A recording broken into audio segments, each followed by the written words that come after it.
আজকে আমি তোমাদের দেখাবো পনির কোপ্তা।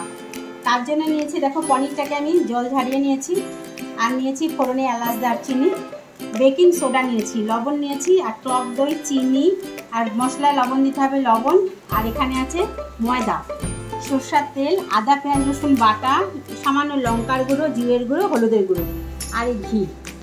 এই ময়দা আর এটাকে ছানাটাকে আর লবণ আর বেকিং সোডাটাকে আমি হাত দিয়ে ভালো করে ডলে ডলে মাখবো। বানিয়ে নিয়েছি, এবার এগুলোকে আমি ছোট্ট ছোট্ট করে বানিয়ে নেব। এবার এগুলোকে আমি ভেজে নেব।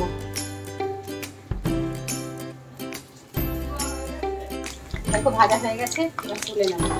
এলাচ দারচিনি ফোড়নে দিলাম,